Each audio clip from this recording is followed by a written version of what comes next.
Hello and welcome to the Middle-earth in Mercia podcast.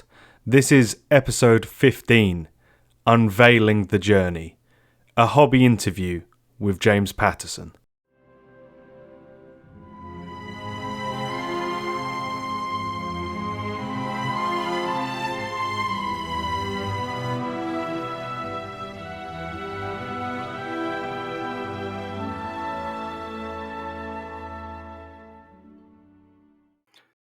Hi everyone and welcome back. This is the Middle-earth in Mercia podcast, and as usual I'm your host Sonny. Today's episode really is the first of season 3. We're launching it today, and I've got a return of a season 1 format that was it got a good response and it was quite popular in the first season, and that's to do a hobby interview. But obviously we're going to do some new improvements to the format. We've had a bit of a think about it. So today we'll be joined by GBHL player and tournament organizer, member of the Great Bears GBHL team, host of the YouTube channel of the same name, and fellow inhabitant of Mercia, James Patterson. Welcome to the podcast, James. Thanks, Sonny. That's a lot of titles. I appreciate it. I thought about calling you the Silver Fox of Oxfordshire, but I wasn't sure how to respond. You like that? Okay, yeah. In the edit. Yeah. I thought if we're going to do this, we need a nice intro. Yeah, definitely. Get you G'd up. Okay, then. So for those of you who've maybe not listened to our hobby interviews before, I like to sort of like get a bit of a background about a person in the community and what Middle-earth strategy battle game means to them, really. So to start off, James, I think a natural beginning for the conversation is, how did you get into wargaming? Was like 40k your first love? Was Lord of the Rings your first love? How did it come to be, and what sort of age? I think my story is pretty similar to a lot of people our age, in that my first love was Middle-earth strategy battle game. I'm not sure if it was called that at the time, but I think I got into it at the time of the Two Towers book. So that's the red book, isn't it? I couldn't tell you when it was. It was the early 2000s, I think. So I think I was a bit young for when it first came out with the Fellowship lot. But I think it's just one of those things where a few kids at school were getting into it, and then you sort of walk past the Games Workshop window and there's all the Lord of the Rings stuff, and you're obsessed with the films and all the rest of it. So that's how I started, and I think like most people, I started off with some Urukai, and I just sort of got into it from there, and then from there I sort of branched out into 40k, sort of in my sort of early teens and teens even. That seems appropriate for 40k. I think that's I think that's what a lot of people do, is they sort of do one thing and then it sort of leads to another as well. So I sort of had my guard and stuff as well. But then I think, like a lot of other people our age as well, is when you sort of reach that awkward sort of 14, 15 years old, I think I pretty much abandoned the hobby and sold all my stuff. And then sort of rejoined. You sold it as well? Oh god! No, I sold everything. Like literally, I just total sellout. It wasn't one of those ones where it's, like all those guys are like, oh, I got this in my loft from when I was a kid and I'm sort of getting out. I was just like, nah, selling it, I'm out. Whoa, that's harsh. Yeah, I boxed it up, fortunately. Yeah, no, you're a smart man. I just short term cash injection at the time, but it was a bit of a bummer. But I mean, at the time I didn't really think about it. I just thought, I'm just not into it anymore, and I was just like, I want to be one of the cool kids, and cool kids don't play Warhammer. So and then basically when I was like 20, probably about 20 actually, 19, 20, I sort of came out to my girlfriend and said, like, I like little models and I want to do Warhammer again. And then I got back into the Middle-earth, and then from there got into 40k, which I've since sold out of because I don't think it's a good game. But then I play like 10 other different games, like Saga, Legion, X-Wing, Bolt Action, just tons of stuff. So so that was like sort of 10 years ago I got back into it, and I've since then the addiction has grown. But that's pretty much my story, I suppose. Cool. Yeah, I've often said like there needs to be somebody needs to coin a word for what it is when you walk away from like wargaming or the hobby in general around that age, because it seems almost across the board Yeah. that people do that. But so you got back into it around 20. When did you start attending tournaments? Was that sort of just a natural progression for you? Because No, like it yeah, really wasn't. So when I started, I wasn't really getting any games in. It wasn't until I went to uni in Southampton, and I lived quite close to the Southampton Sluggers where they met. So 'cause I think I went into Games Workshop once, and I was like, where can I play, sort of thing. And they said, "Oh, Southampton Sluggers," which turned out to be like a 2 minute drive from my house, or a 10 minute walk if you're feeling more sustainable. But yeah, and then I basically was just a club player. I just played at the club, and then at the time I had a few mates, and we sort of played. Uh, I used to go and play around the house and stuff because they had a better setup than me. Because obviously I was a student, and they weren't a student, so they had nicer stuff than me. Um, and then I sort of came back to Oxfordshire. Joined. I was briefly back in Whitney, and went to the Abingdon Club, and then moved up to Banbury, and then went to the North Oxford Club. And I think it's only after COVID, so I think it was only 2021. I think so. I met Paul Kelly at the club once when I was sort of asking if anyone wanted a Middle Earth game, not expecting anyone to get back to me because nobody played it. I just sort of chucked it out there, and I think we played, and then he sort of said, "Well, I'm going to this tournament in." I think it was Board in Brum was my first one. I think one of those, and I sort of went there, and then from there I sort of met sort of more people in the hobby, like I think Callum Edens at the time, and then like my sort of current team, all those lot as well, slowly over time, and then it just sort of led from sort of dipping my feet in one tournament to then thinking, oh, this is actually a really good way of getting a whole bunch of games in, like one day, and I don't know, it just sort of went from there, and now I just seem to be going far more than is healthy for me. But I only do I only do Middle Earth tournaments. I think I did like one Star Wars Legion one once, and I think I don't know if I did a Flames or something once, but it's mostly Middle Earth for the tournaments, and all the other stuff I sort of just stick to club nights and that. I think so. okay, Yeah, so hold that thought because that brings us quite well on to our next topic. But yeah, quite.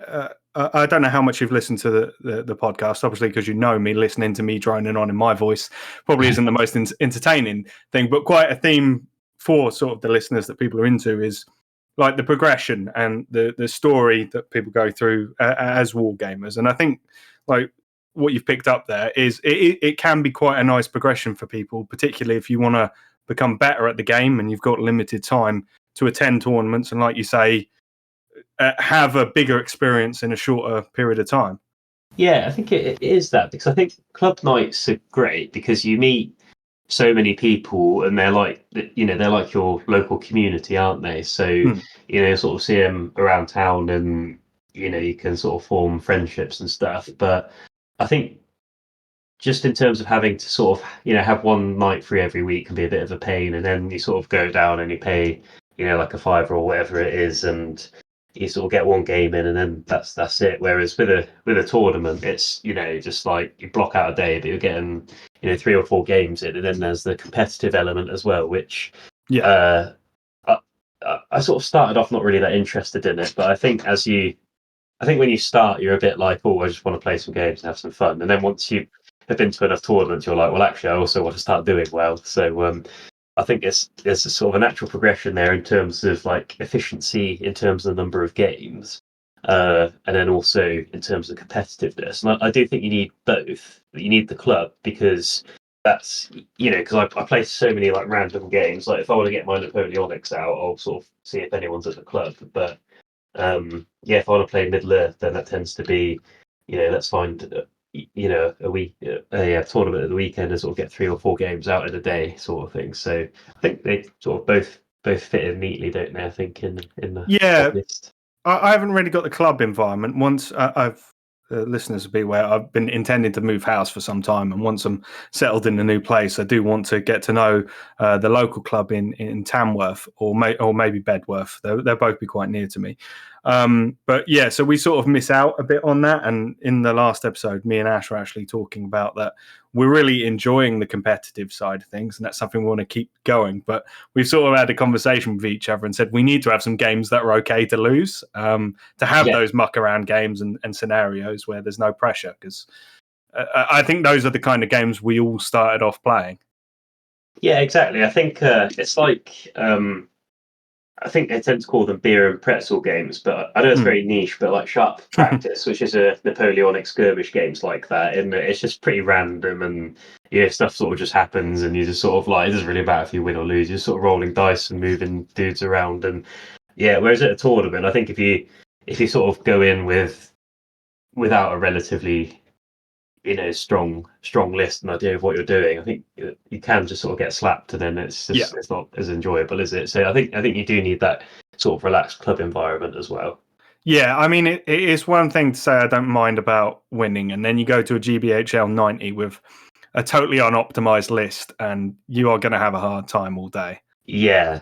I think I don't know if I'm jumping ahead or not, but that's sort of been my progression at tournaments a bit as well. Is I sort of started bringing off stuff I thought was interesting, and the sort of comments from people were like, oh, it's not optimized. You sort of have this instead. That that's the competitive build and blah blah blah blah. And I was a bit uninterested, but I think it was like early last year. I just kept bringing stuff I thought was like I just I like it, so I'll bring it. Like can't even think, but just like Numenor or like a weird hand that isn't sort of optimized or anything.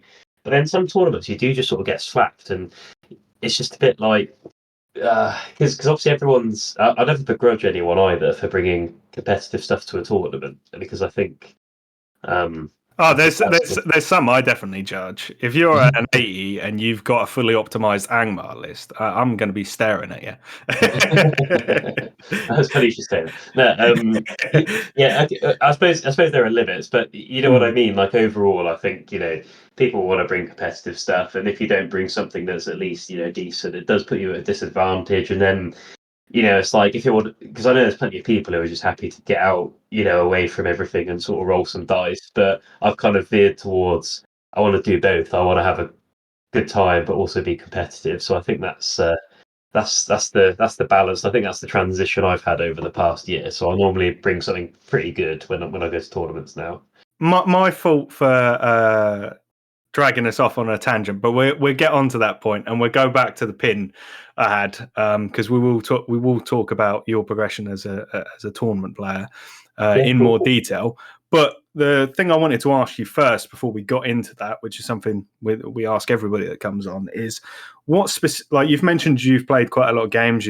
I've watched recently your video where you showed your hobby collection, and you're obviously into Star Wars Legion. A lot of games. Is it bolt action with all the tanks? Yeah, and Flames of War as well for good measure. So what is it specifically about MESBG that gets you out to tournaments and makes it your main focus? Because I think like a lot of people sort of our age that are either staring down the barrel of 30 or just past it. I crossed that last November. So welcome to the dark side of the Rubicon then. Yeah. But yeah, like a lot of people our age, we're getting more and more pressed for time, and there's more and more things that are dragging our attention away. So, what is it? Is it like the love of Lord of the Rings, the models, the rule set, nostalgia? Is it your social group, community, or maybe the support from GBHL and Games Workshop themselves?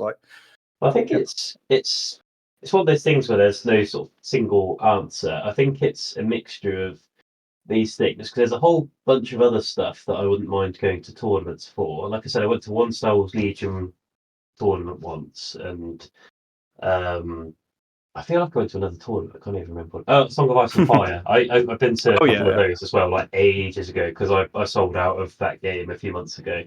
But I think in terms of Lord of the Rings specifically, I think it's just sort of the perfect storm of it's my favourite fantasy, probably favourite fiction, favourite films. Although it's quite close with some, Star Wars prequels, but which might be heresy for some, I suppose. But I think it's just the rules are just so neat, and they sort of scale from probably like 300 to 1,000, like really well. And I think I just really understand the game, and it's a simple rule set, but hard to master. Like, I Yeah. think anyone can get pretty average at it very quickly. And I know I was sort of whinging about competitive options versus non-competitive options at tournaments, but you can, like, maybe not at tournaments, but normally anyway, you could bring almost anything and still stand a chance of winning.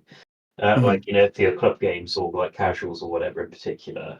Um, I think it's just those really. And then you've got the GBHL, and um, I think that brings out my sort of obsessive side slightly, where I'm not one of those people who sort of fixates on points, but equally, if there's like, oh, it's a GBH scoring event, and then I'm like, oh, that's gonna like bump up my score, and then at the end of the year I can have a look and see what's what, and that kind of like feeds into that a bit, to be fair. So, and I think there's been sort of an explosion, really. I think post COVID in terms of interest in the game. Whereas I think like a lot of other games are sort of flagging, really, but apart from like the massive ones that are sort of too big to fail, like 40k and stuff, I think Lord of the Rings seems to be like one of the ones where there's just tournaments everywhere and there's sort of interest everywhere. Um, so I think it's sort of a mixture of those things, really. I think I'm correct in saying, yeah, over the last year, from last year to this year, the GBHL has added over 500 players attending ranked events, and I Yeah, did check. It's like 300 or 400 of them are one event attendees, but it's still an impressive rise.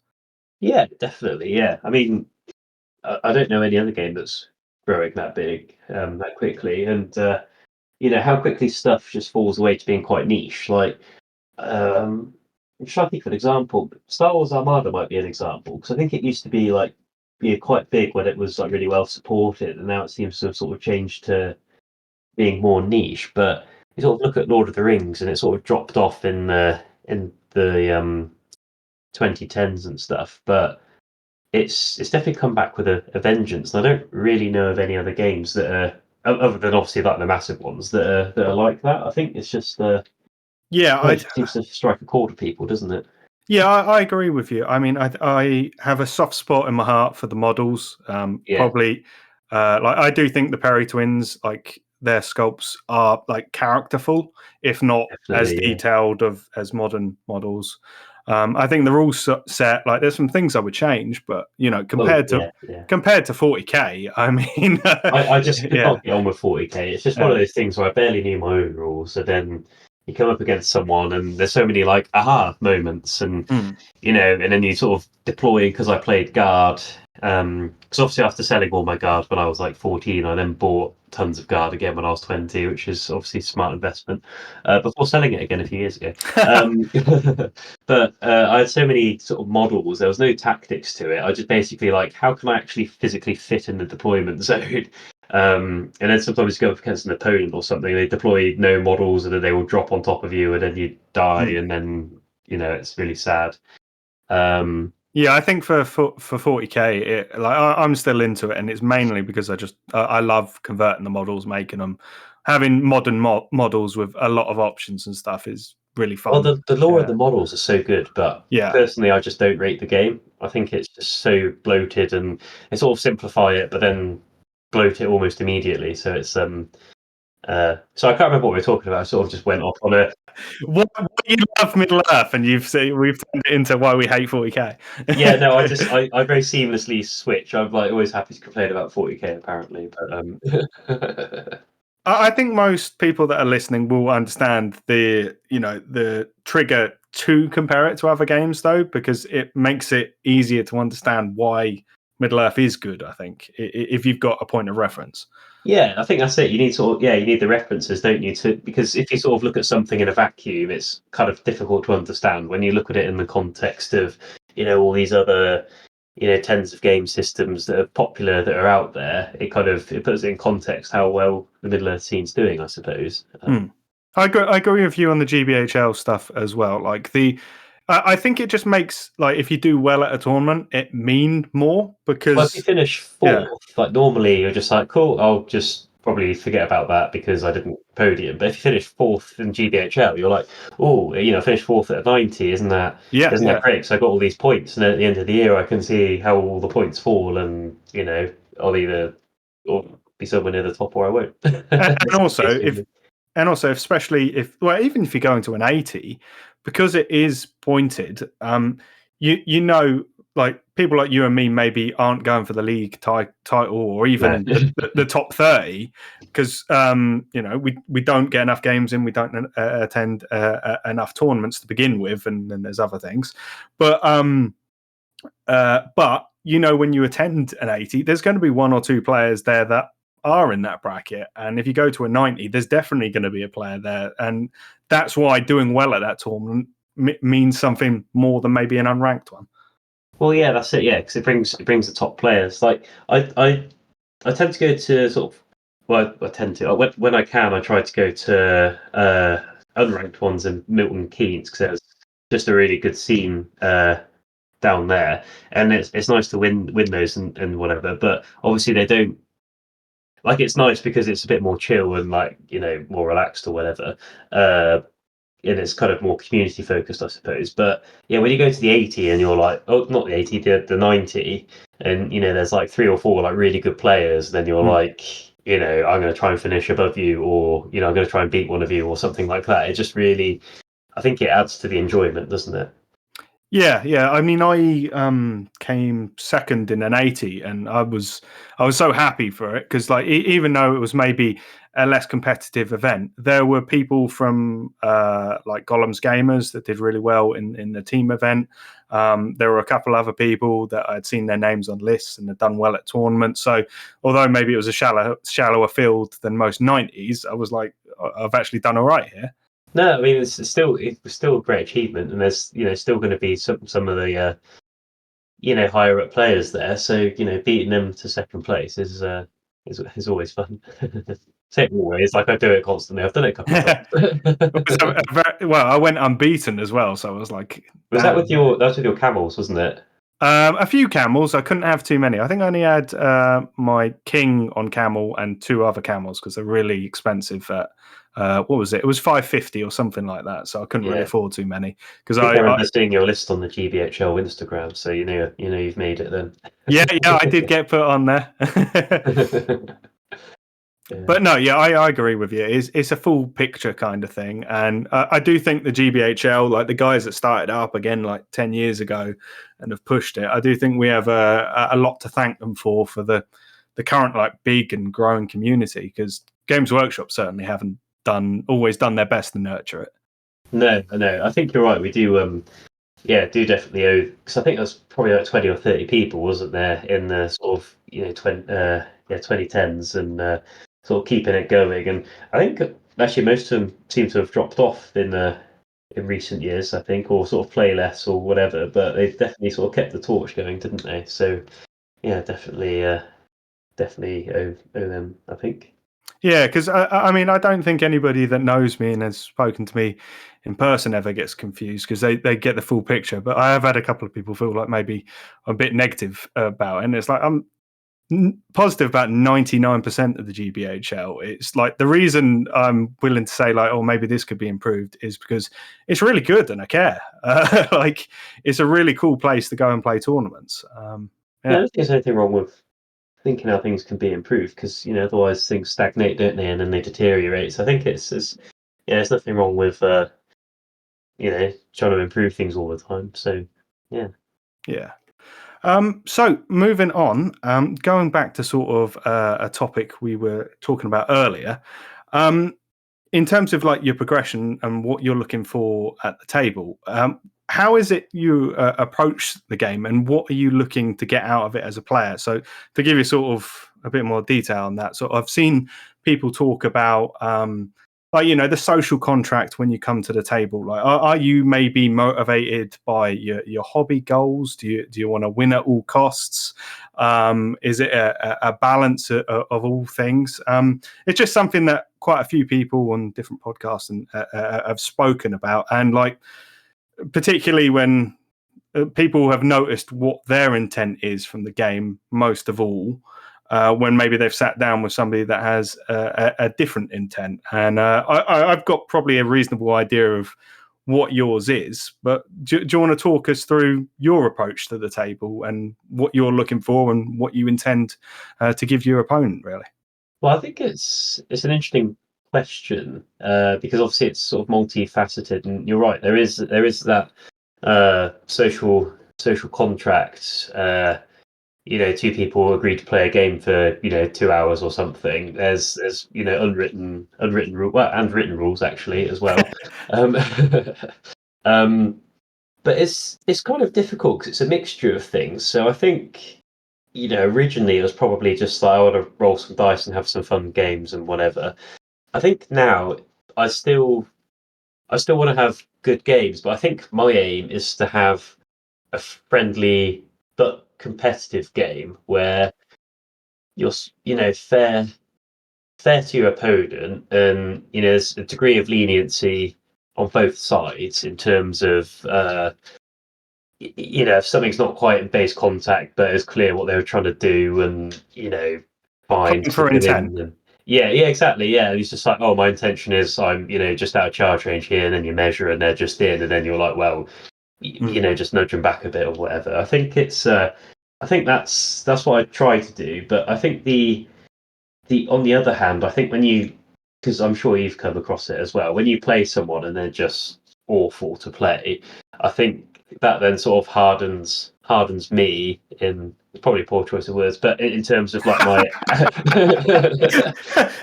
You're gonna have to give me a minute there. yeah, sorry.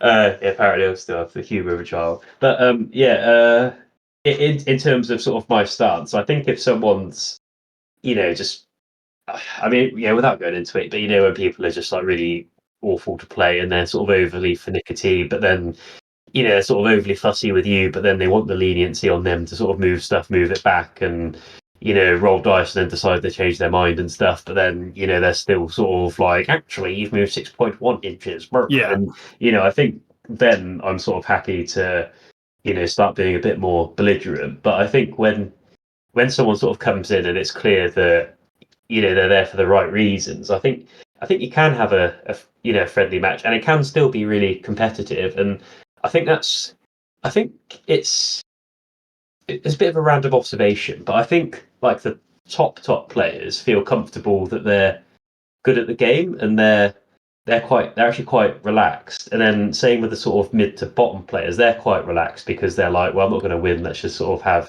fun. I think it's like the people who are just sort of below top tier, I think they can get a bit funny because they sort of I don't really know what it is. It's just a bit I get what you mean. Yeah. I can't really put it into words, but they can sort of be a bit. When I do agree that I think the people that are sort of classed as chasers, that they're chasing the podium, like they haven't had that many. Not like, I'm not saying it's even a large amount of them, but it can be more of them than perhaps other groups. Yeah, it's definitely a minority, but I think that's if you sort of come across someone and you have an awful game and you're like, they were just sort of overly pernickety and argumentative and whatever. I think it's normally sort of from that sort of group. But and I'm sort of happy to put my hands up and say I've there's probably been a couple of occasions I haven't been super proud of myself as well in terms of I didn't come off as well as I want to and stuff. But I think we all do that, and I think it's just important to be reflective, isn't it? Like when you sort of finish a tournament, you're like, well, actually, I'm happy with these games, and that opponent was annoying, but I sort of behaved correctly. But that guy I was a bit unnecessarily sort of strong with, so let's not do that again. So I think it's just the sort of that's that reflectiveness as well. I think you need as a tournament player. I think that's a really great point you've stumbled upon there, James, which it is part of what's great about having these conversations, because it helps us broaden our horizons outside of our own way of thinking. But the fact of, I think it's so important to actually be a person that is capable of having that self-reflection. It's kind of like, if you are willing to ask yourself, could I possibly be a psychopath? You're not a psychopath. And right, yeah, if you're sitting there at the end of the day and being like, oh, maybe I felt a bit bad about that, you're probably not one of the problem people, because you're willing to think about your behavior and improve. Yeah, I hope so. But yeah, I think I think you're right. If you are asking those questions of yourself, then and sometimes I've had people, sort of come up and say, sorry, things got a bit out of hand or whatever, and likewise, I've done the same. So, I think it's just one of those things where I think it's just the nature of competitive games is sometimes it's hard to take a step back and just be like, we are just sort of playing with toys and that. I think because when you're in the moment, it's just like what matters is my plays and pulling them off and getting the win and stuff. And then sometimes you sort of need to actually be like, well, actually this game's going to end, and at the end of it, people might think I'm a bad person or not. So I think it's Yeah. just try to keep a cool head as well, isn't it, during the game? But Yeah, I mean, I think it's striking a balance, really. Like you say, I think your integrity as a player and how you win is as important as winning. I'm trying to stay away, to be honest, from like I think we have this habit, all war gamers, to sort of minimize what we do and call them toy soldiers and things. And I don't think that, like, our interest in our thing is any different than somebody who wants to be a tennis player or something like that. You do have to take in consideration that at the end of the day, if your family's healthy and you're going home to them, then yeah, there's a scale. well, it's But perspective, isn't it? Basically, yeah, and I think you're right though. I think I've just been guilty of it, but I think. I Yeah, I wasn't. mean, this whole thing. No, I think it's a good point. Now, I think Yeah. the hobby is important for people because how many days do you spend painting stuff and then going to tournaments and hanging out and talking about it and thinking about it, and how is that any less than people who go to football every Sunday or whatever? So, no, I think that's an interesting point. I think you're right as well. I do think that for most of us that aren't going to be millionaires, and I sincerely doubt there's any listening to this. Well, with inflation, we might be in a few Yeah, years. maybe, but yeah, like for the vast majority of us that do need to go to work every week, our time is the most important currency we have, and every moment we decide to spend away from friends and family is valuable to us. So yeah, I want all my opponents to, at least have an in passing decent time. I know not every game can be electric, but yeah.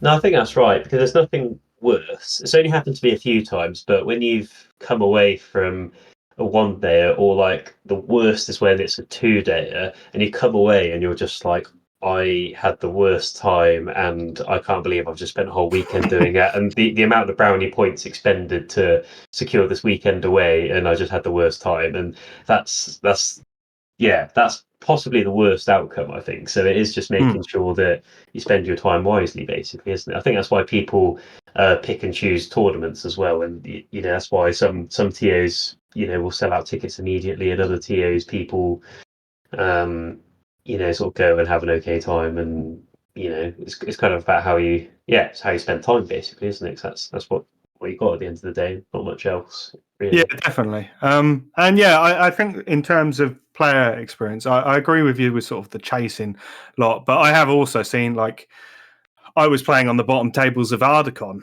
and like we were in Nowheresville competing for nothing. And I had a guy that, I spoke to people about who it was afterwards, and they were like, he blatantly knew that rule was wrong. So I had somebody like cheat me at the bottom table where it's meaningless, Yeah, it's and just so unnecessary, isn't it? yeah, Like, what are it's they just gaining from it? we are very much playing for fun at this point. Yeah, and yeah, and then also Ash. I know he played like a genuinely like top 10 GBHL player, and the guy gamed him for points. Playing the rules too firmly, I would say, to the point that it probably wasn't the correct interpretation of the rules. And then on the other hand, I played Alistair King at the same event, and he's a really top player, and it was such a lovely game. Like, it was awesome.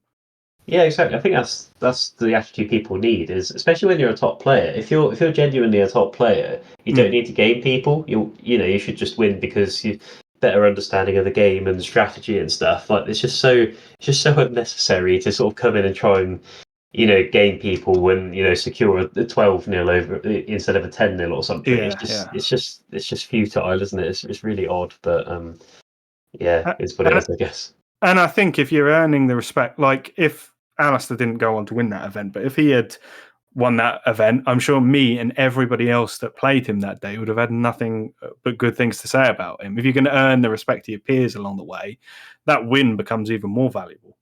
Yeah, exactly. Like you can have people who win events, but you come up against them and you're just like, oh, this is going to be awful. Whereas you can come up against people who are good at the game and win events and stuff, and think, I'm probably going to get smashed, but I will have a good game. And I think that's what you want, really, isn't it? So before we move on to the next topic, I think we've sort of got on to what your idea on the social contract is. To zone in on like a specific thing, how did sort of your want to become a better player and become a bit more competitive and maybe attend the odd 90 or the odd 100, how did that come about for you? And what did you like, were you gaining something extra from the game that you didn't see there initially? I don't. It's kind of hard to articulate. I think it's one of those things where I think a lot of people are like this, but just quietly really competitive. So even if it's sort of a board game or something, I'll still want to win. And it's not sort of winning at any costs sort of thing. It's just you still want to win in the right way. But I want to win, and I want to do like the big brain moves, and everyone is just like, "Wow, how do you do this?" Just cheering fans and stuff. But I don't really know. It just sort of happened, and I think when you form a friendship group as well with the hobby, I think you sort of feed off each other a bit. So I think when I started off and I was still, relatively, just on my own, and I sort of knew some people, but I was mostly on my own. I think I think it's one of those things where you're just like, I'll just, play this because I like it, and I'll go to whatever tournament is closest, and if that's a GBHL 80 or a 90 or 100 or unranked, then fine. But I think when you have these friendship groups where there's a few competitive people, you can talk about lists and stuff. I think you sort of feed off each other a bit, don't you? And then you all want to do better, and then you play people within that group, and you, you both. Well, you all sort of get better, don't you? Because you all feed off each other. You learn stuff. You go to tournaments, and then you get slapped, but you learn a bunch of things, and then you take it away, and then maybe next tournament you're doing some of the slapping. So I think some of it's sort of some of it's organic in that you play more, you get better, and you play different people, and you get better. But I think for me, it is just sort of a natural low level competitiveness that I suppose if you sort of looked at me, you wouldn't really think it, but I do. I can get a bit competitive, but I think a lot of it is just the friendship groups and that, isn't it? And and it's not just sort of your team or whatever. I think it's when you go to these tournaments, you see the same like 50 odd people repeatedly, and I think chatting to them during the game and just sort of talking about the games and a bit of trash talking and stuff. I think it's just all. I don't know. It's all part of the fun, I think, and I think it does sort of build that competitive environment, doesn't it? I mean, yeah, it's competition within competition, isn't it? Because you've got you want to do better than your mates. That's one competition, and then Yeah, sort of like you and me, we're like maybe we don't see each other. Well, we haven't yet. I know we want to meet up for a game. Maybe we don't see each other outside of tournaments, but we know each other. You've got that sort of yeah. circle. Well, and like we've played each other twice as well, haven't we? So you've won one, I've won one. So it's like next time we meet, I'm gonna want to beat you to make it, best out of three. So I think that. I have not forgotten, James. I am very aware. I've got a photo of you up in my office. Look Just at like it. whenever you think about not going to tournament, you just look up and you're like, that man beat me. Whenever I need a bit of drive, I just think to myself, assault on Helm's Deep. we must make him suffer. Yeah, because the first one was a bit of like you gave me a good showing and you could have won it. Your win, you slapped me. Yeah, I think. Well, actually, that's an interesting point. I think that does feed into the competitiveness because I think I've understated slightly as well, maybe about the competitive side of it. Because, like I said, I used to take lists that were sort of rubbish. And I took lists that were okay but not top tier, and Mm. then now I'll take. I mean, I took Assault on Helm's Deep, which I did feel bad about, to be honest, because it's quite an oppressive list. But then I'll take the Just Dragon Emperor. to interject that, to be fair, this was Into the Wilderland, a GBHL 100 event, which, as I've said before, I think it's no holds barred. You're legit to take what you want. But it's still one of those things where you do feel bad because you're a bit like, I know this is oppressive. I have to play the list how it sort of operates, but equally I kind of get a sense that it's not the best game. But I'll take stuff like Ugluck Scouts and whatever else. So I suppose I'm not afraid to take the super sweaty stuff either. So I don't know if that's a character flaw or not. But I think, like you say, it's where you do it, I suppose.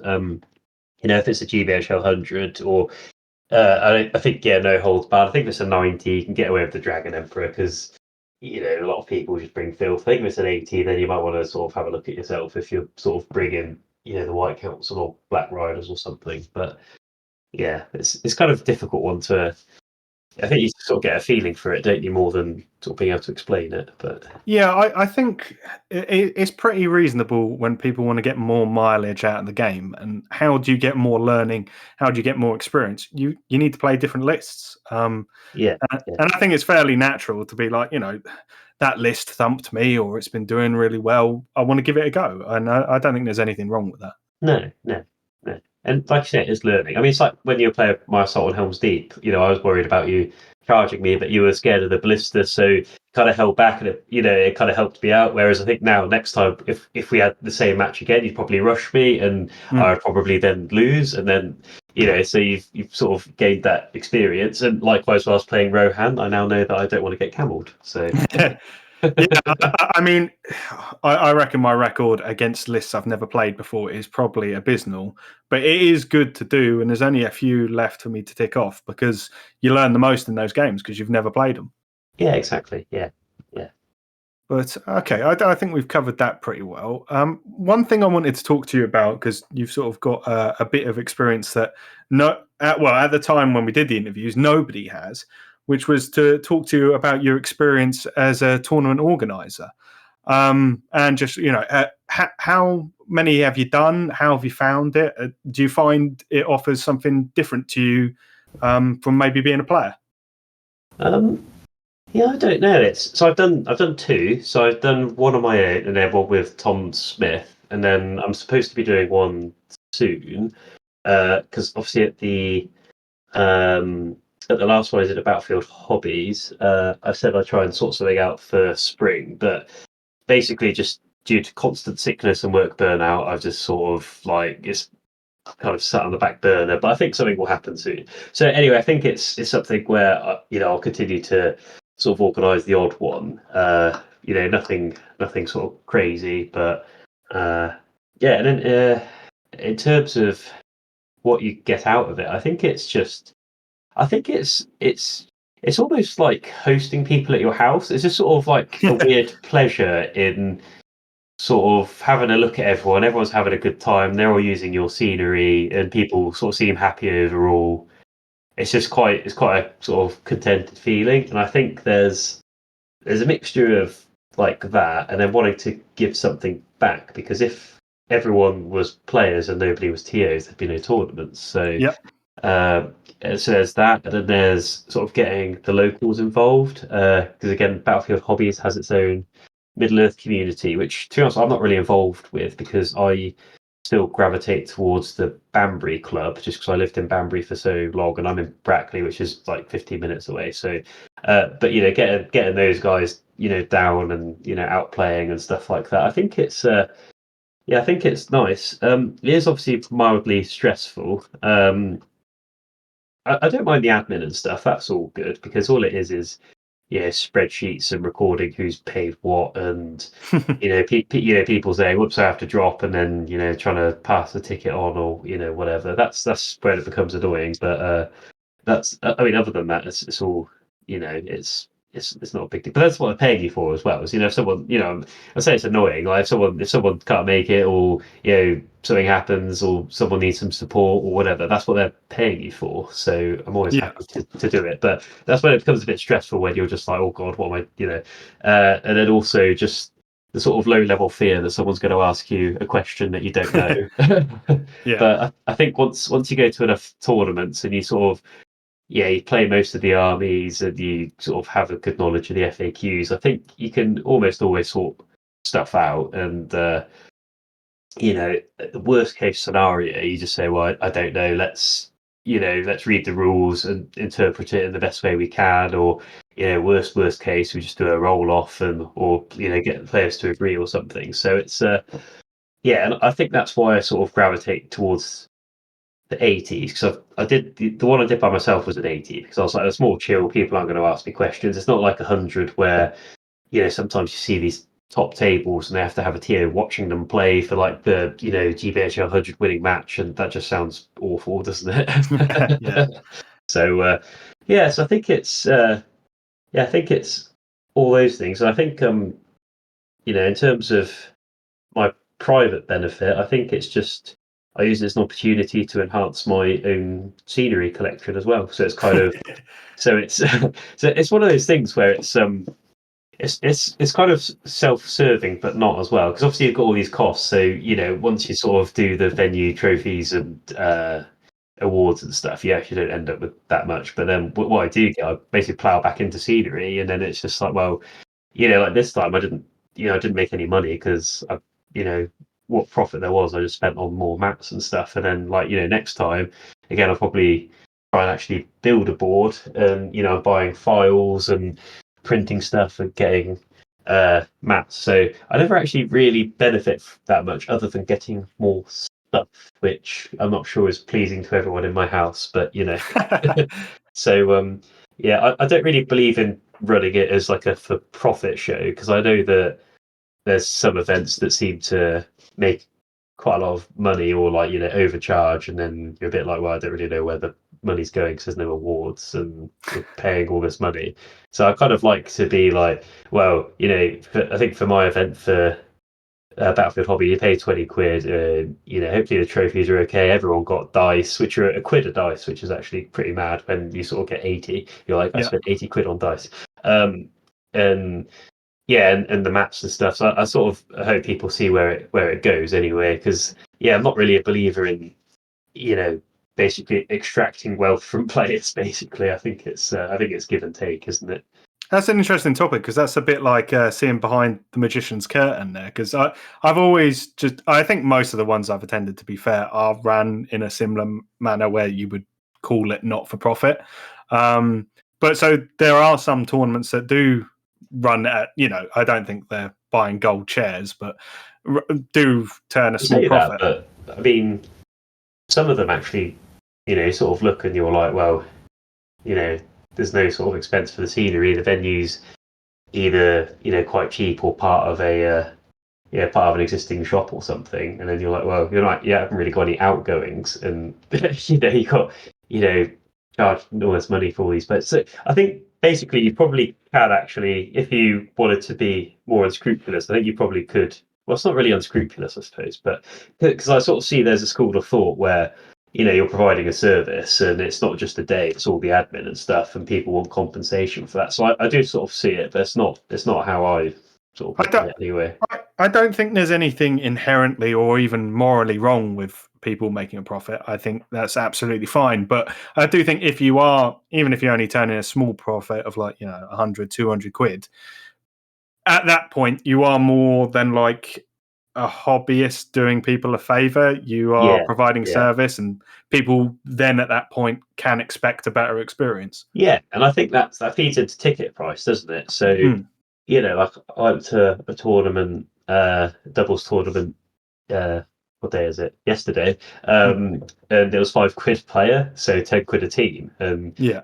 the the venue was decent, and but the prizes were on the smaller side. But you're like, yeah, fine, perfect, because we paid like nothing. So and it's when people charge 30 quid, and then you're like, well, you want the big boy prizes then. So I think it's when they don't, or they you just get just a few trophies and nothing else, and you pay all that money. It's a bit like, well, actually, yeah, I think there's sort of questions to be asked. But I like to think hopefully I've got it right with the 20 quid, and then people seeing that, you know, pretty much well, the majority of the tables are my private collection, so people can like physically see what I'm spending money on. So yeah, but yeah, it's an interesting question, isn't it? I don't know if I have the answer because I think you're right in that, if people want to operate it more like a business, and at the end of the day, if you charge more for a ticket but you give more, the people are happy, and if you make more of a profit, then people might be happy with that as long as the tournament's really good and well supported and stuff, and it's not necessarily a problem with that at all. So I think it's probably an interesting topic for discussion that I probably don't have many answers, to be honest. I just sort of have what I'm doing. I sort of know what other people are doing, and just I guess people just keep doing what they're doing if it works for them, basically. Yeah, I mean, I think in general, if you're running an 80 or a 90 and you're charging 20 to 30 quid, you're in the sweet zone, because that's like true affordability, isn't it? Everybody can afford one of them. Well, I would hope most people can afford Well, one of it's them once a normally month. like £5 for a morning or afternoon at a hobby shop, isn't it? So you're Yeah. kind of, if you get morning and afternoon, that's £10. Then you pay an extra £10 to be part of the tournament, which then funds all the prizes and stuff. So it's I'd say it's affordable. I know it's times are hard and stuff, but I think most people could chuck £20 a full day out as well. To be fair, like how many other Yeah. hobbies could you have a day out for £20? Probably not that many. But you do have to be careful with the pricing. I know, I won't name the name because I don't want them to feel any worse than they already do. But I know there's one tournament which is a 2 day, it's either an 80 or a 90. But they're charging 65 quid for it, and they've put it all into prize support. And I think the problem when you go for that price point is, the top prize is a Smaug. Everybody's very aware that you're putting in the money for the top prize, and most people that want to come to your tournament aren't in the running for that realistically. No, because you're kind of at a certain point you're paying for someone else's prize, and Yeah. there's always it's sort of inherent to the tournament format that if you pay £20 and you come 13th and you don't get best painted or most sporting, you're not actually physically going to get anything out of it apart from like me and a few other people were sort of like, here's some dice, and at least you got a few dice to remember it by or something, because I know Atomic Tom does that as well, which is nice. But yeah, I think when you're like, when you pay that much and you're like, oh, this is the top prize, it's just like, well, realistically, I'm not going to win the top prize, so it's kind of just an expensive day out. But I kind of, I suppose I'd just say that's sort of my private view, and if it works for other people, then great. But it's not something I would go to, basically. But I think there's a time and a place, and you just need to be aware of, like, is my player base and my local community, is that what they're into? Because you will get one or two people travel for a 90, but you're not a going to lot get of the time they'll be the big yeah. players who might actually win the Smaug. Yeah, but they're going to be few and far between. I mean, for me, it was just, I'm doing all right, and I could probably afford it if I wanted to, but it was simple maths of the 3 other tournaments I've booked up for the 3 months running up to that, cost me less than 65 quid. This is it. And we were talking before we started recording, I think, about the difference between 1 and 2 days as well. And I think 2 days for me were exciting when I first started, and now they're a bit of a drag. And now I've got a little one and stuff. It's a bit like it's a hard sell, and it's a special occasion and stuff. So it's a bit like it has to be like one of the sort of chosen 2 or something a year that I'd go to. So I think it's I think you're right. I mean, like, in your example, you get 3 single days and sort of spread the fun out a bit, and not lose your entire weekend and stuff. So it's just down to player choice at the end of the day. And people will choose what they want to do, and if people want to do something, the tickets will sell, and if they don't, then the tickets don't sell, and then maybe just rethink the format, sort of thing. But the market will dictate. Now, exactly. Before we move on from sort of the TOing sort of thing, it's a question I've had come at me a few times, and I have no experience whatsoever. So I've not been able to offer anything to the listeners. For people that are out there maybe listening, that are And I would suggest that it would be best to be an engaged member of your current GBHL community before you do it. I think that's step one. I can tell you that. How do people go about becoming a tournament organizer and organizing a tournament within the GBHL? Well, it's actually not that hard to do in the sense that you apply to the GBHL, and I think they'll let you do an 80 or a 90 if you've never TO'd before. You basically check the calendar. Well, firstly, you probably want to get added to the TO.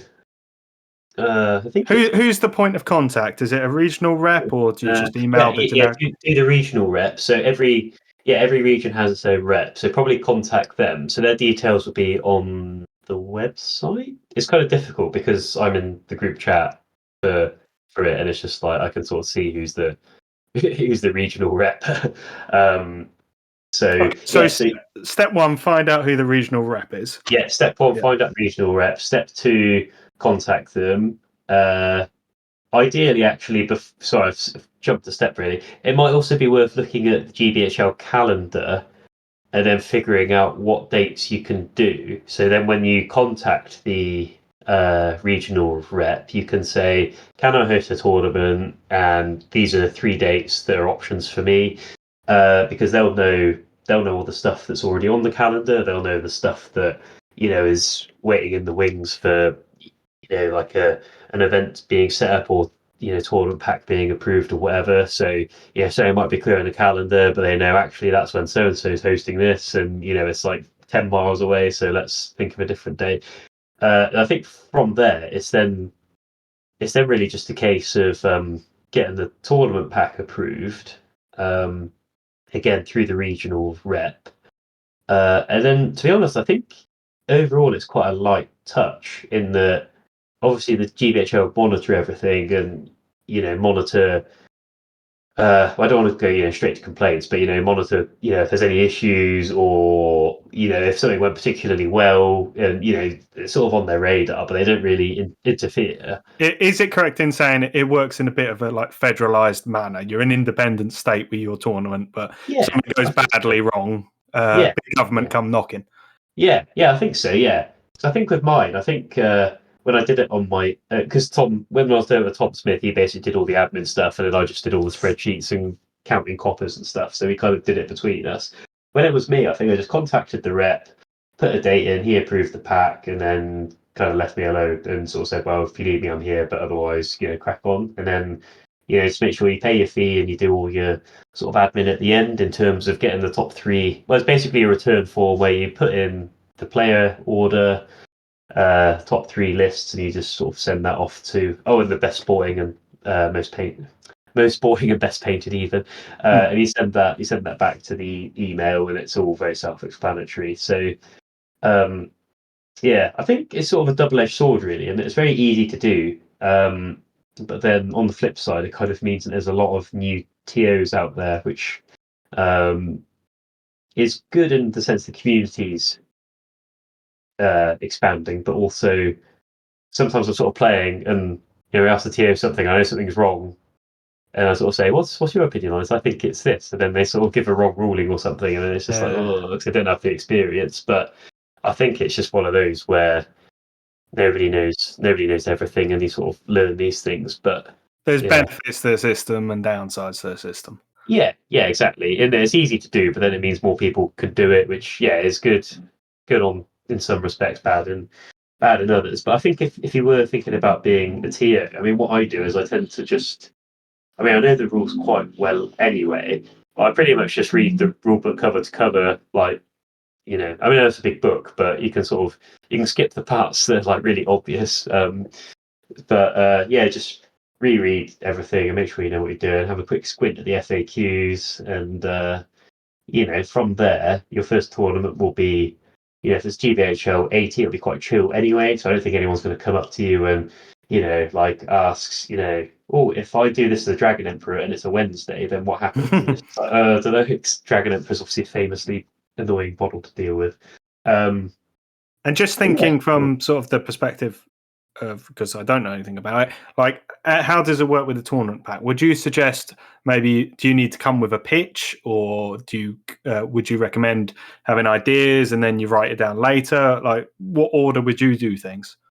Well, I mean, what I did is I just had the tournament pack ready. So for the first tournament, Tom Smith basically drafted it, and then I fussed about with it, and because I write reports for a living, so I was just fussed with the grammar and that sort of thing, and then we sent it off. I think if you have a big idea, it might be worth when you contact the rep. If you say, I'm going to do no legendary legions or no named heroes or whatever, just to check they're happy with it. But I don't think you necessarily need a big idea. You can just sort of say, I'm going to run a tournament, and it's just going to be, Run of the mill. it's just going to be run of the mill. Maybe no red alliances or whatever, and that's. I don't think you need a big idea. I think you can just sort of come in and say, we're going to basically run a tournament in accordance with a match play guide, and that's that really. This is the venue, and this is what I want to do, and please can I run a tournament, and then just go off and just do the tournament pack. But for the tournament pack, I think a piece of advice might be to have a look at experienced TOs.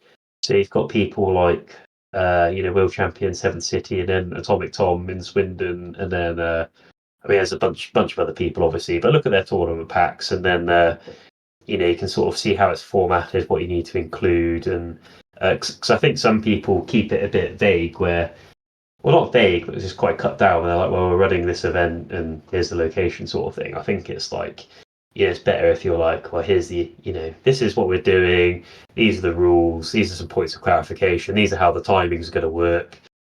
These are the local amenities. This is where you're parking. And I think the more information you can get without sort of bloating it, the better. So I think you sort of get a sense of it when you write it, and I think stuff always gets missed. So I think I had to put an addendum on mine because I think I forgot to put the Longshanks link on or something, so I had to sort of stick it on after the event went live on like tickets and stuff. But I think it's just that sort of thing. Yeah, I obviously can't add too much because I haven't done it, but I would say in general as a good principle that a moment of pre-thought and writing it down and having that information available can save you a much bigger headache later on. There's nothing worse when you have a Facebook group full of people and the TO's not responsive as well, and you're like, the tournament pack doesn't mention this. What is, can I do this? And don't respond and stuff. So I think it's about being as responsive as possible as well. And to be fair, certainly, I think you go to enough tournaments that you know what annoys you in a tournament pack and a tournament, and what what you like. And I think, for example, if you ever wanted to run a tournament, I think it would probably be very well run because you've got enough experience going to events and stuff. It's just making sure you're ready for the random questions, so you've sort of done your research on the rules and stuff, and that's It's definitely like a hobby bullet point I want to tick off at some point. I would like to do it when the time's right. Maybe after you've moved then, or when things are a bit calmer and stuff. But you might enjoy it. Yeah, I want to get involved with the local club and stuff. So maybe that could be something I can contribute to my local community eventually. Yeah, I think so. I think it's just part of community, isn't it? Sort of the give and take. So it's nice to do some giving in terms of sort of running stuff. One more point on this before we move on is, and this is just sort of my personal opinion, drives me wild when I attend a tournament and there is no support of like using Longshanks or equivalent. I don't mind what it is, because the TO says they're a pen and paper kind of guy, and that drives me mental. That's how errors are made. Like Longshanks is just so idiot proof.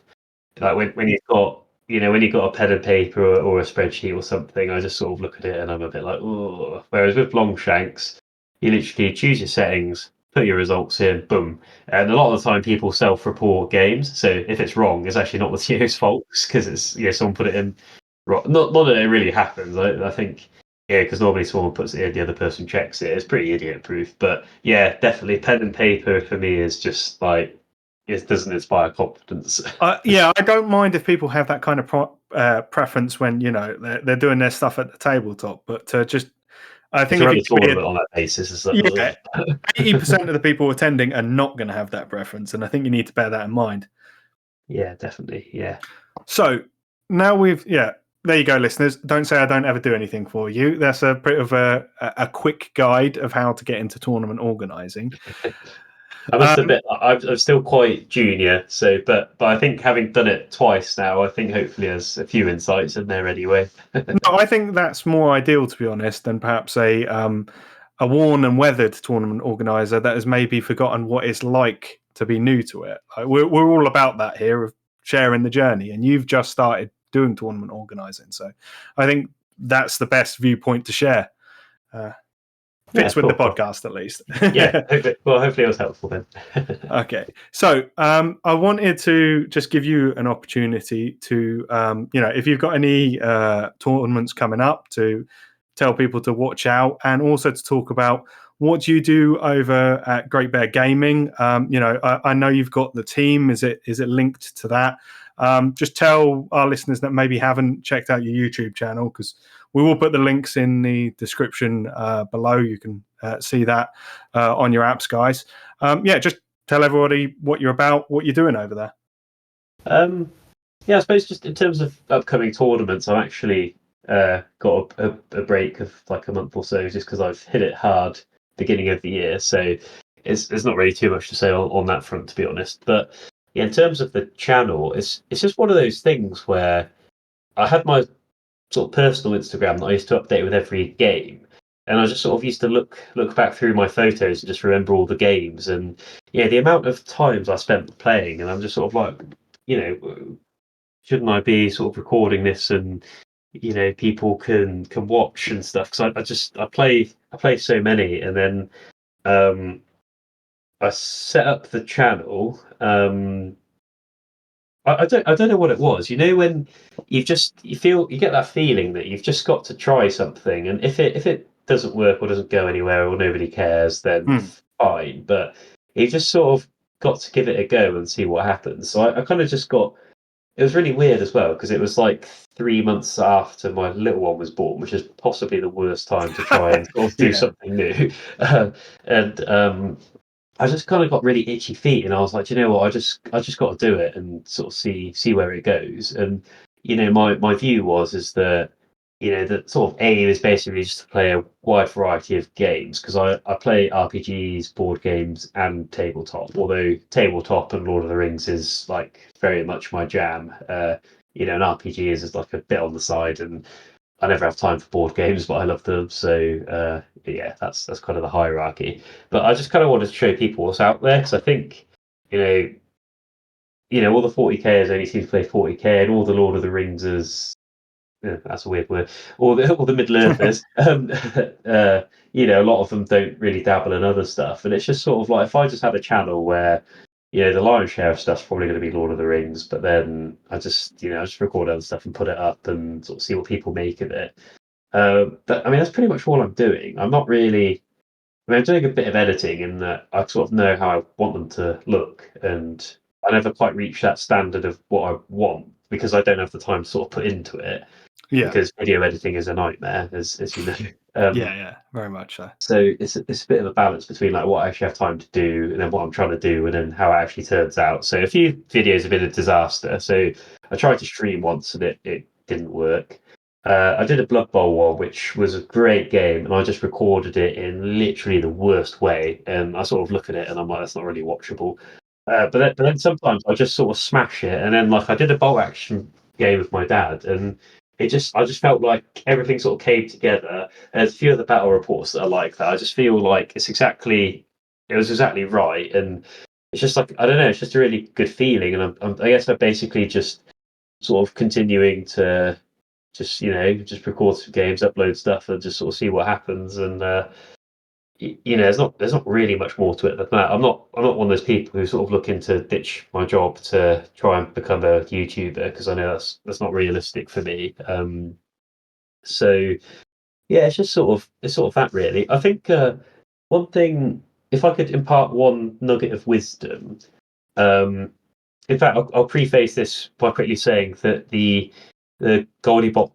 Goldilocks and the Great Bears don't actually have anything to do with my channel, other than that they're my mates and I play with them the most, and they wanted to very generously sort of name the team sort of related to the channel, but also kind of its own thing. So kind of works on that level. But good bunch of guys, but kind of separate to the channel in the sense that I have to do all the dog's body stuff. But if I can get them to play, then great. And they're really, really accommodating and really, really sort of, oh, this would be good for the channel. We should do that sort of thing. And that's really cool. But yeah, sort of using that as sort of preamble. I think one thing I've learned is I was a bit of a control freak in that I was like, this is what I want the channel to do. This is how I want it to look, and I'm going to do it because I'll know that if I'm controlling it, then I can sort of, well, basically I have total control about the outcomes in terms of like the videos and stuff. But I think if I can impart wisdom on other people, just if you start a YouTube channel, probably do it with like 3 or 4 mates. Because I think the thing that's annoying is that I have to record all of the games, so I have to be there for all the games. I have to do all the editing and stuff. Whereas if actually, you're like, well, between us, we'll sort of club in and get a Premiere Pro Adobe subscription, because it actually cost me money having the channel, because I have a 20 quid a month subscription so to the video editing thing, just because I tried the free stuff and I'm too stupid to know what I'm doing. So the paid stuff I can kind of get my head around.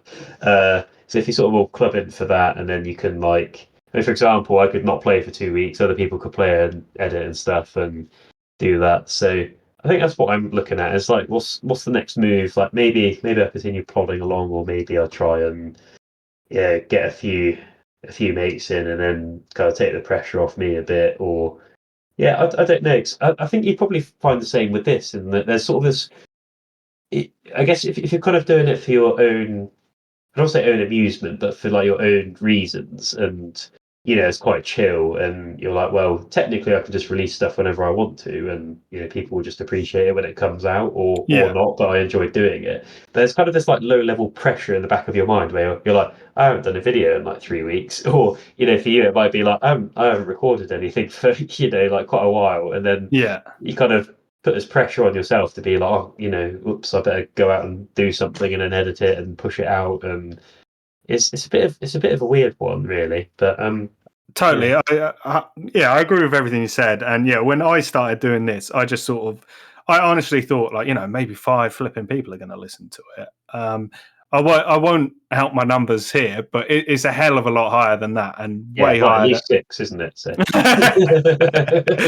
yeah. And those bots are paid to listen to run up the numbers. I'm the 6th. So.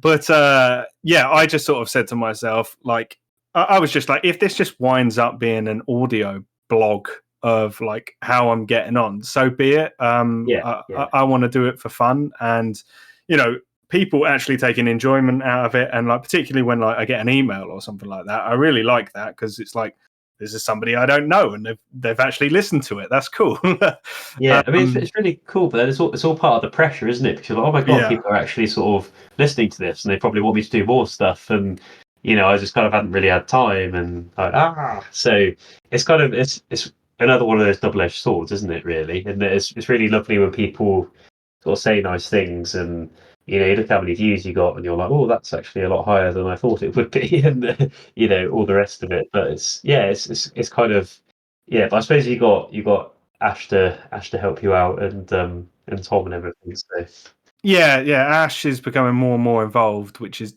helping, and we've developed how we do things to try and save time, and I'm enjoying it more, and I think that's why I'm actually like ahead of schedule, and I think we're probably going to at least get something out every month, maybe twice a month this year, and do it in less time, which is great. I think that's the sort of less time in sort of editing and messing about, the better, really, isn't it? I mean, the one time I do let the numbers get in my head a bit, and I'm like, I have to be like, why are you worrying so much about this? It's not like you're trying to make money out of it. Is when I release an episode, and like, I do my little bit of advertising on the Facebook pages and stuff, and then it does amazingly well, and then I'm like, why is that done? Because there was just one I had, I think it was one of Tom's tournaments.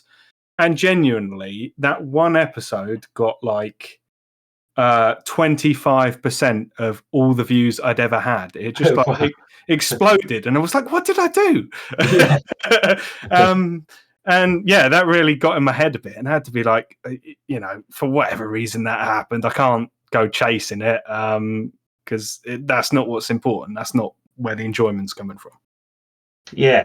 I think I don't know. It's kind of hard to put into words, isn't it? It's kind of a bit of a balancing act and not getting in your own head and sort of actually still enjoying it and figuring out what it is you want to get out of it as well. I think it's kind of all of those things, isn't it? And I think you just kind of got to do it and figure it out, haven't you? Really, I think it's the only Yeah, way. one thing I realized as well is that I think particularly, I know you're doing other stuff as well, and I don't know what the community is like there, but I think people are really hungry for Middle Earth content.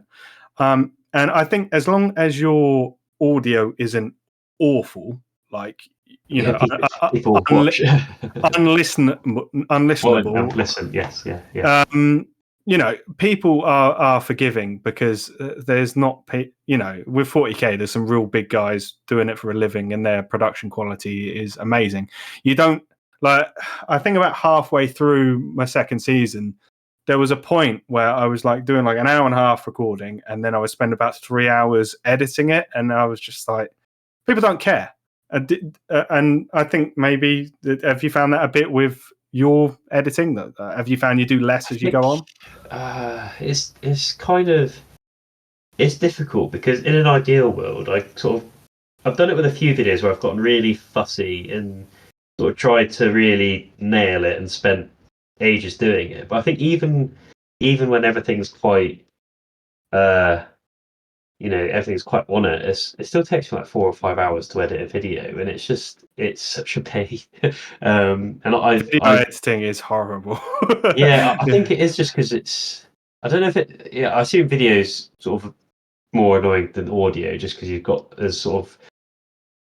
Yeah, I suppose it's sort of the visual medium to worry about and smooth transitions. And I've got two cameras as well, where I have one doing a sweeping view of the table and then one on top, and it's like switching between them. And then Yeah. sometimes the battery will die on something, and I have to swap to the other one. And then it's just like it's yeah. I think it's probably one of those things where if you have like a proper gaming room and studio and stuff, it's probably like way easier because you just leave everything set up, and then it might all fit together a lot easier. But I'm not at that point where I can quickly sort of go in and sort of surgically spend like 2 hours on a video and then push it out. There's a lot of messing about still. So yeah, I've not quite got that down yet. Yeah, I mean, I used to do. I taught myself how to do video editing because I used to do like online gaming, and we do streams or videos for that to try and recruit clan members and things like that. So genuinely, there were like 3 or 4 people watching that. So zero effort was really required, and even that took a long time to edit video. Yeah, it really does. And I think it's just sort of, talking about myself still. But I think it's part of specifically what I wanted to get out of it is I know a lot of battle reports of people sort of holding the camera and sort of shaking it around, and it makes me dizzy. So it's kind of what I'm trying to do as well is sort of have relatively fixed cameras. So but then they kind of it's a bit difficult because like what other people do is sort of turn the camera on, do a pan of the battlefield. This guy's doing this, zoom in, and sort of move the camera in and out and stuff, and then you can sort of just have these clips that you then just sort of put together and push out. But I think it's just because of what I'm trying to do in terms of keeping a relatively stable video in terms of not the sort of moving about so much. It's I think I've sort of made a rod for my own back a little bit, but I do think there's something to be said for choosing your format and choosing what it is you want to try and do well. For like for me, and this isn't throwing shade on anybody else that's doing their thing. They've got their own audience, and there's other people that completely disagree with me, and that's great. And I don't think there's any right answer. But for me, I just can't listen to the podcasts where there's like 6 people and it's always done on Discord. It drives me mental, and I can't listen to it. And I've always had more of an appeal for podcasts that maybe have more often a bit like a higher quality mic. And a more of a conversation. So that's kind of what I went for. I know we're doing this over Discord, so the quality is going to be lower, but most of the time it's in person. I take your point, and yeah, no, I agree with it though. And then you've basically done what I've done in that. You're like, well, I don't like those formats. I'm going to do it this way, and then do your own thing, and then you kind of choosing what product it is you want to create, and then doing it. And yeah, you're right. Like other people want to do different stuff, fine, but that's what you want to do, and let's just sort of crack on and do it. So. And yeah, like I say, there is a hunger out there. And if you are, because I did have this as a note to get onto, and we sort of naturally shifted into it. If you are interested in doing your own thing, the likelihood is if you do what you're interested in, there is going to be a market for that, and other people are going to be interested in it.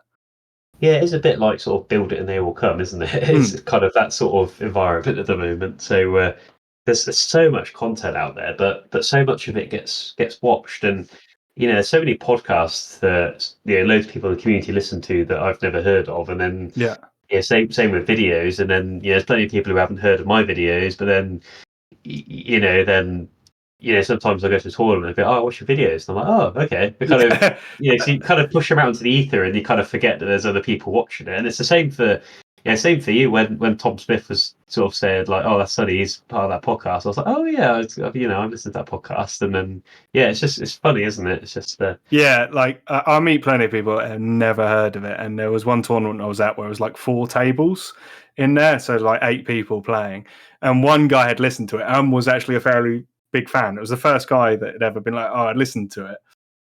So that was cool. It's weird when it happens, though, isn't it? Yeah, Because, my opponent was like, "Oh, are you someone? Are you like famous in the community?" I was like, "Not even close."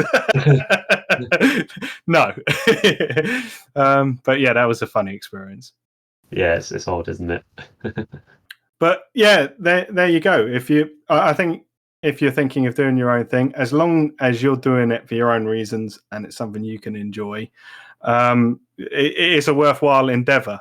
Just don't expect to get thousands and thousands of views. No, I think it's just I mean, I think the attitude of just sort of like, I want to do this, just sort of push it out into the world and see what people make of it. I think that's probably a better approach. I think if you go in expecting people, expecting the whole community to tune in and sort of hang on your every word, you're probably setting yourself up for disaster a little bit, I think. But, yeah, because even the really popular stuff, and there's only really like 1, 2, or 3, is a massive chunk of the community that don't listen to it. Yeah, exactly. Yeah, exactly. But yeah, before we move on from that, James, the name of your YouTube channel and anything else where they can find you. Yes, it's just Great Bear Gaming. That's just it's on YouTube.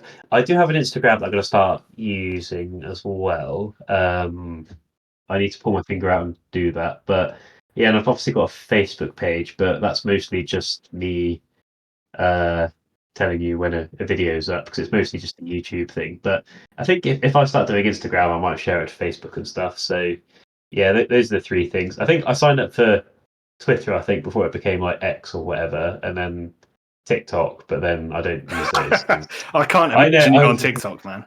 No, I was just like, well, I'll set up this thing. I'll sign up for all the social media, because then I can like either use it or not use it. But I don't really believe in Twitter. I never did. I hate the format. And then TikTok is just like, I have pretty strong views about TikTok. We'll just leave it there. So I think I have an account there, but I've never used it. So, but it does exist. I think Instagram is quite a good tool, particularly if you're a hobbyist, to remind you to take photos of your models and take photos of your games. Yeah, definitely. Yeah, I think doing it is another thing entirely. Well, that's it. But when I dropped off using my personal one, but when I used my personal one, it was always like, because I kind of always use it to record all the games I played, and so I can look back and be like, oh, I remember doing that, or I remember painting that. So it's a really good way of like almost doing your own blog just through photos. But then because our hobby is such a visual one, I think it really lends itself. Like, it's just sort of, yeah, just looking around, see what people are painting, what people are playing, pictures of people's terrain. It's just, I think I've Instagram's like really, really good, isn't it? Yeah, and the community is really friendly on there. Like Oh, people, people yeah, are really nice. I've nicked a ton of ideas for my models. It's great. yeah, There's great yeah, inspiration on there. yeah, definitely, definitely. But there you go. I think we could keep talking all day, but before we get too tired and the quality dips too much, I think that's a nice point to call it. And our other talking points, maybe we can do next time we have James on in the future. But yeah, thank you, James of Great Bear Gaming, for joining us on today's podcast. No, thanks for having me. I feel famous being on your Mercian podcast.